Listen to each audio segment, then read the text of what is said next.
Senhores de Civil 8,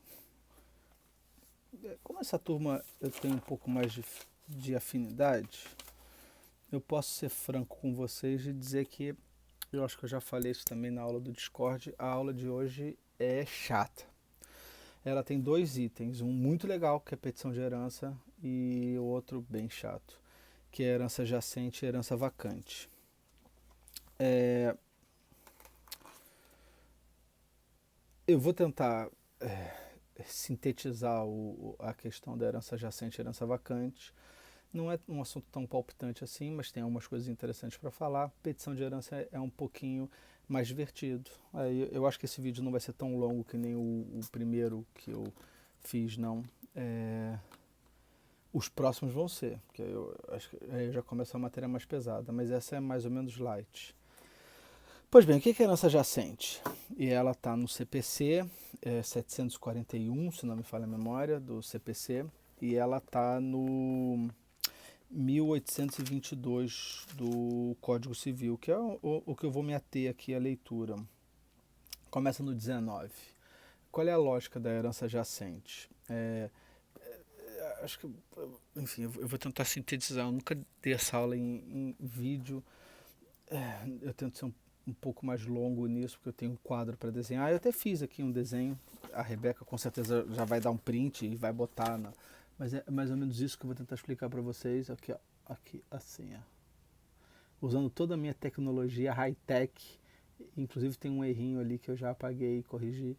Mas basicamente é isso que eu quero conversar na aula nessa primeira parte da aula. O ponto é que eu tenho os herdeiros legítimos, que são os previstos em lei, e tenho os testamentários, que são previstos em testamento. Pelo artigo 1844, não sobrevivendo cônjuge ou companheiro, nem parente algum sucessível, ou tendo eles renunciado à herança, esta se devolve ao município ou ao Distrito Federal, se localizado nas respectivas circunscrições, ou à União Federal, se situado em território federal. Então aqui a lógica é residual, que é, se o morto morreu, não deixou nenhum herdeiro legítimo, nem nenhum testamentário, essa buzefa vai ao município. Ele é, afinal de contas, o beneficiário dessa herança.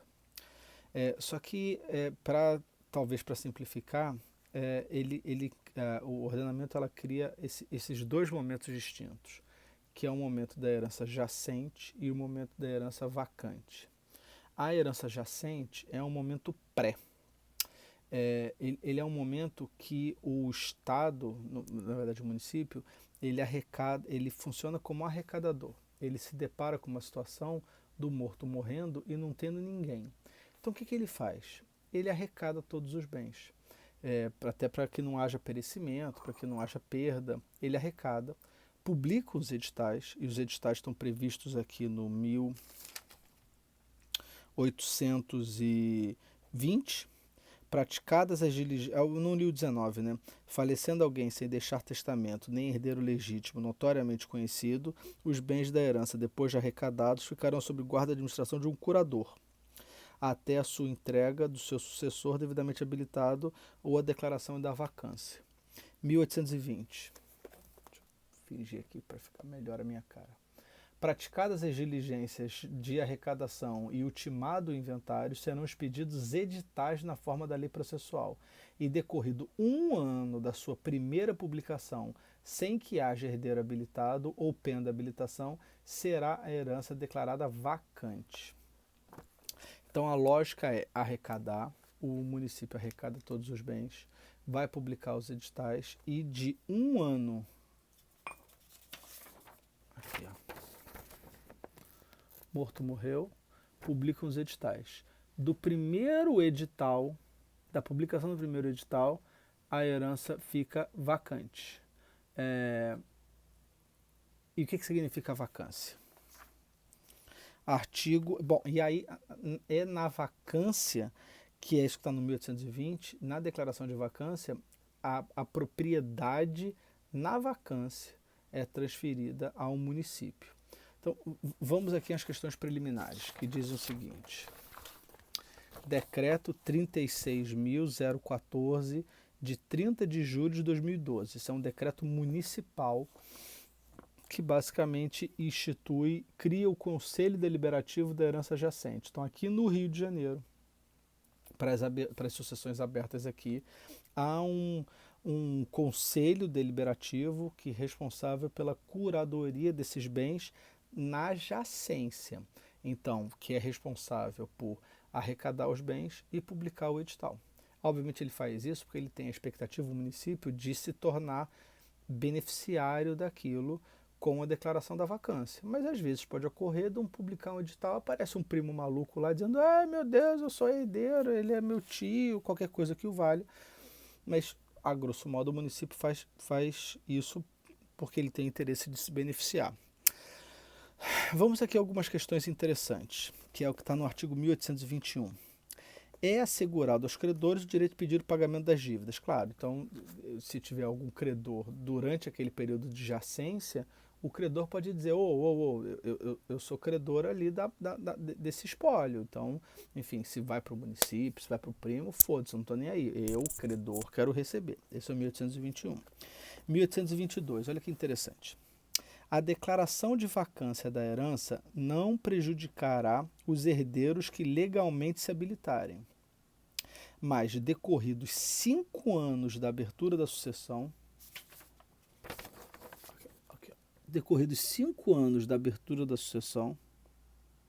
os bens arrecadados passarão ao domínio do município e do Distrito Federal, se localizados nas respectivas circunscrições. Parágrafo único.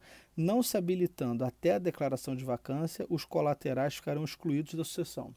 Olha que coisa interessante. E é por isso que eu mantive aqui esse... Morto morreu, publica o primeiro edital. A lógica é que isso aqui aconteça rápido, mas pode demorar séculos, né, tendo em vista a inércia do ente público como um todo. Mas desse primeiro edital tem a publicação de vacância. É isso que está escrito aqui? É herança vacante. É. A herança é vacante. De 1 ano. Esse termo aqui tem que ser em 1 ano. Obviamente, isso aqui pode demorar de 8 anos. Mas partindo da premissa que tenha durado 6, né? Só esse começo aqui, 6 meses, nem 1 ano. Da declaração de vacância, pode ter um intervalo até esses 5 anos serem completados. Pode demorar aqui 2 anos, 3 anos, para que haja esse preenchimento de 5 anos da abertura da sucessão, que está no artigo 1822. O que eu acho que é o Carlos Alberto Gonçalves que fala isso, que me parece uma boa leitura. Aqui o município se torna titular dos bens do morto. Com a declaração de vacância, e é isso que está no 1822, parágrafo único, o herdeiro legítimo não necessário não pode mais reivindicar a propriedade do espólio. Então, o colateral, ele tem até aqui para pleitear. Declarada a vacância, só o herdeiro não colateral, portanto, descendente, ascendente, cônjuge, companheiro, que poderiam pleitear alguma coisa aqui. E passados 5 anos, a propriedade se torna plena. O que me parece que está escrito? Que naquele intervalo, o município, com a declaração de vacância, ele se torna proprietário, sim. Só que ele vai ter uma propriedade resolúvel, que só vai ser definitiva com o transcurso dos 5 anos da abertura da sucessão até, enfim, a acontecibilidade de adquirir a propriedade plena. É claro que muitas das vezes isso aqui, daqui até aqui, pode demorar mais do que 5 anos, então não teria esse intervalo aqui. Mas caso haja, o município é proprietário nesse período aqui, só que ele é proprietário de forma resolúvel, porque se aparecer algum herdeiro necessário, ele tem que dizer: puta, perdi, se me fudir, toma, o filho, o neto, o bisneto, fica para você, ou avô, ou bisavô, fica para você, porque eu fiz tudo isso, mas você que é o herdeiro efetivo. A lógica é essa. Obviamente a norma que está no CPC é muito mais extensa, eu vou poupar a vida de vocês. Eu vou poupar a vida de vocês, mas pelo menos eu não sou porco que nem alguém na sala de aula e arrotou. Mas é isso. Algumas considerações rápidas. Isso está no artigo 741, parágrafo 2º do CPC. E se o morto for gringo? Se o morto for gringo, não faz sentido você publicar edital, porque provavelmente o gringo vai ter herdeiros lá na Gringolândia.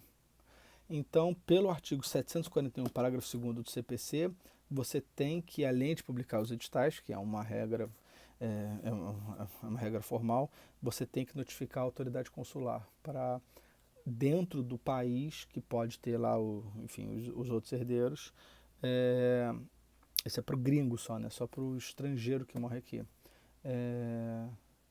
Você pode ter algum trâmite especial, publicar um edital lá especial, então você tem que dar ciência para a autoridade consular.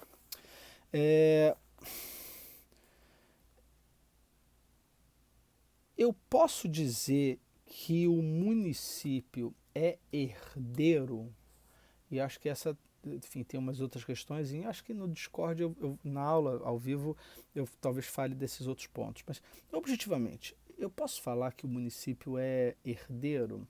E aqui toda a doutrina, todo mundo diz que não. Ele é um arrecadador que se torna proprietário do espólio, mas não é herdeiro. Então dizer... Engraçado que em Portugal, acho que até uma reforma que houve em 66, eu acho, alguma coisa que o valha, o Estado era considerado herdeiro. Aqui no Brasil ele não é herdeiro, ele é arrecadador e se torna titular da propriedade do espólio, mas ele não é herdeiro tecnicamente. Eu dei uma comprimida aqui na matéria, mas eu acho que o que eu queria falar de herança jacente e herança vacante é isso. Espero que vocês tenham dúvidas, porque, enfim, eu fui bem breve, mas também o resto é matéria processual. A disposição processual é muito extensa, mas eu não vou entrar no CPC agora, acho que não cabe. Mas se vocês tiverem dúvida, perguntem aí que eu até posso preparar essa aula no Discord. Não estou fazendo merchan da Parmalat não, tá? Bom, agora a gente vai para uma aula interessante. Agora o segundo ponto é interessante, que é o que está no artigo 1824. E seguinte, que fala da petição de herança.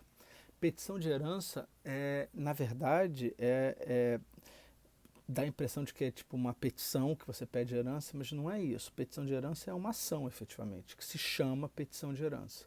Eu não sei se alguém aqui dessa turma faz prática, mas eu acabei de postar um vídeo de prática dizendo isso, que a ação pauliana nada mais é do que uma ação que tem um nome, mas que não tem um rito específico.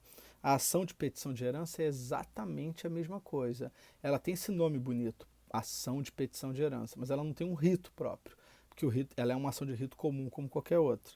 Essa ação de petição de herança, que está no 1824 a 1828,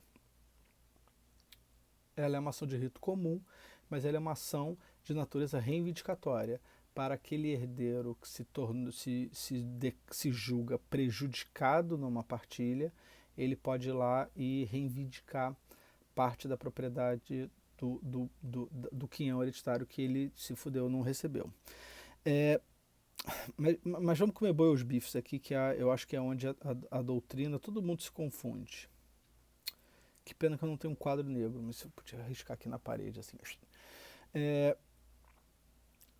Durante o inventário, isso é, há um inventário, há um processo de inventário e não foi concluído o processo de inventário.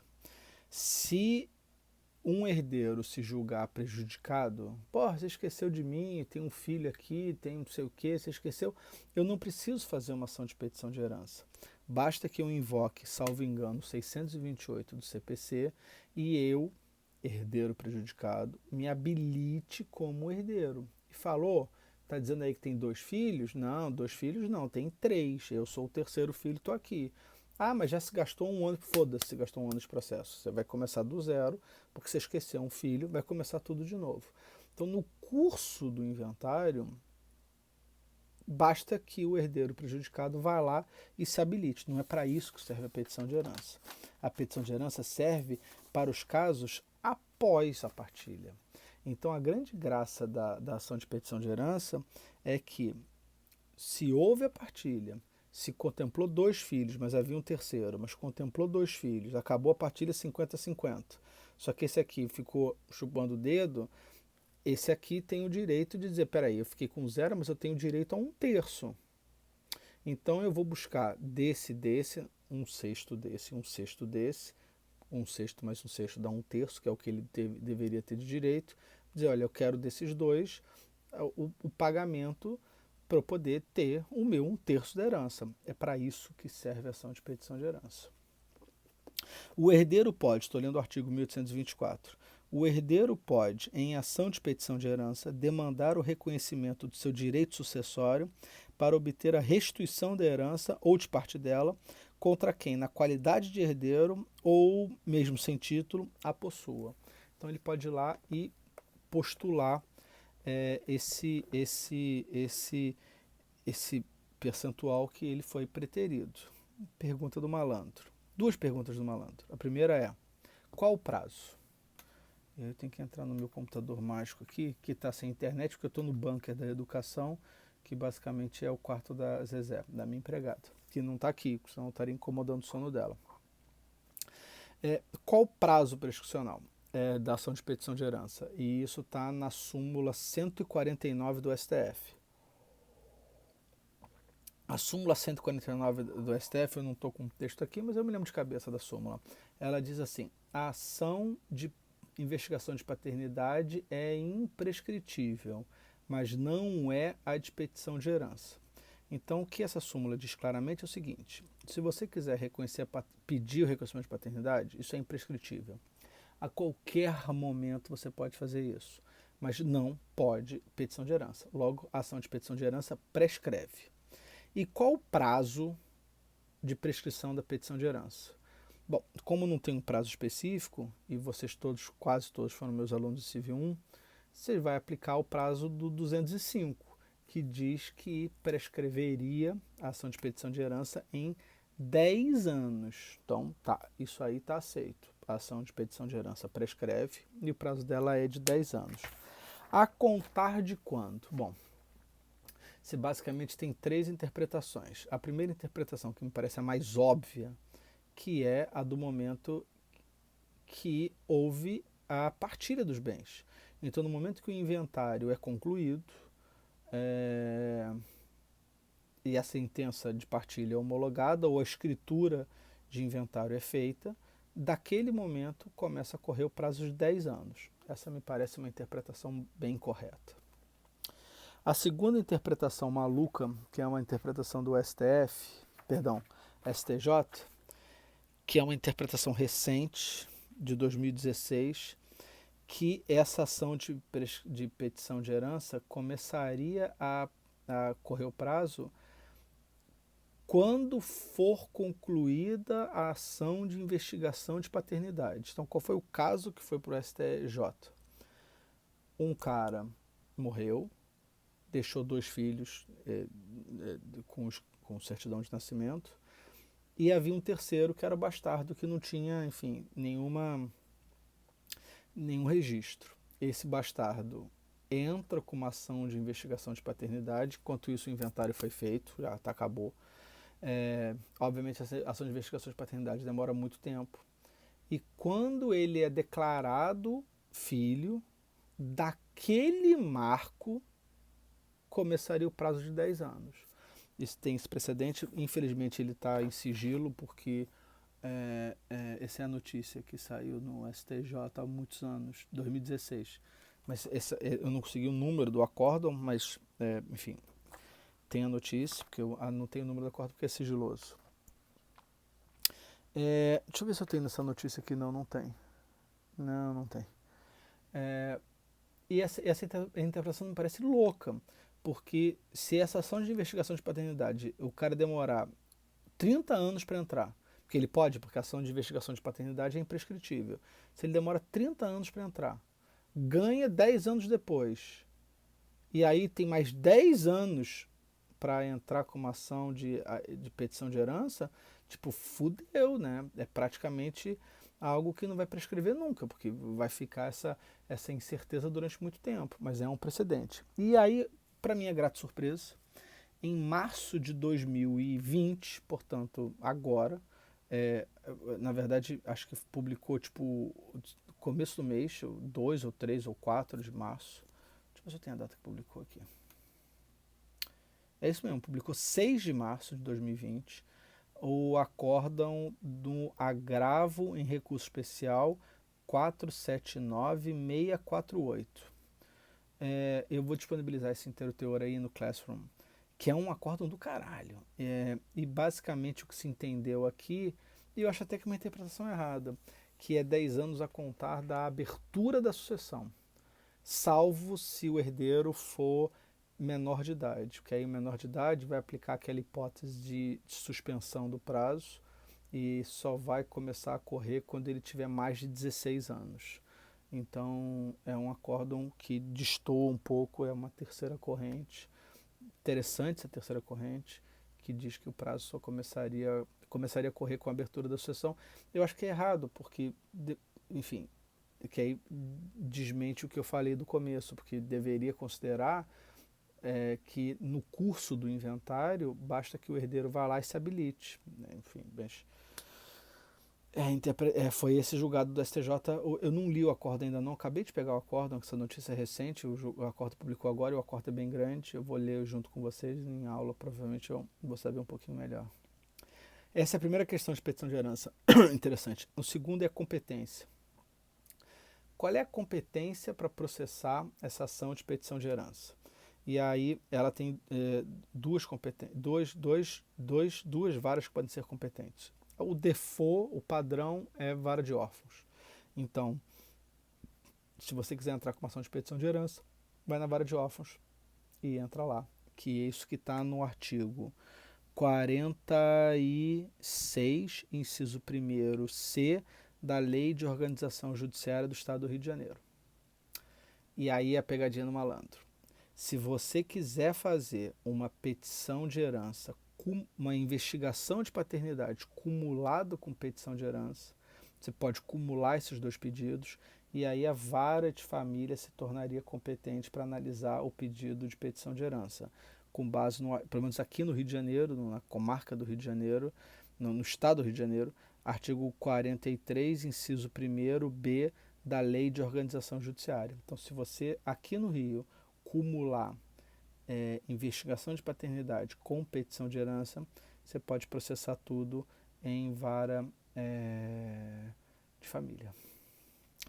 Depois leiam os artigos que tem subsequentes à petição de herança. Basicamente ele fala lá no 1827, não, 1827 não, 1828 fala do herdeiro aparente. Se o herdeiro aparente fizer uma venda, quem é o herdeiro aparente? Aquele cara que se julgava herdeiro, né? Enfim, teve uma petição de herança que depois melou tudo, mas ele se julgava. Se ele fez uma alienação de boa fé, ela é considerada válida. E aí, com isso, eu encerro a parte geral do Civil 8. Então, com isso, acabou a primeira parte da matéria, que é a parte geral. A aula que vem eu começo sucessão legítima e aí eu vou falar de uma amiga de vocês que é a representação. Eu começo no direito da representação e depois eu caio de boca no 1829, inciso 1º. Vou deixar essas notícias no Classroom, estudem e aí na aula de quinta, na live, aí eu vou manter esse mesmo assunto, tem umas coisinhas que eu dei, por exemplo, me lembrem, eu quero falar da inseminação pós-mortem, se a pessoa que fez inseminação pós-mortem tem direito ou não a essa petição de herança, tem um enunciado 267 do Conselho da Justiça Federal que fala sobre isso, mas aí eu acho que na live eu esclareço um pouquinho melhor. Anotou tudo, Rebeca, para passar para todo mundo? Então é isso aí, obrigado, até a próxima.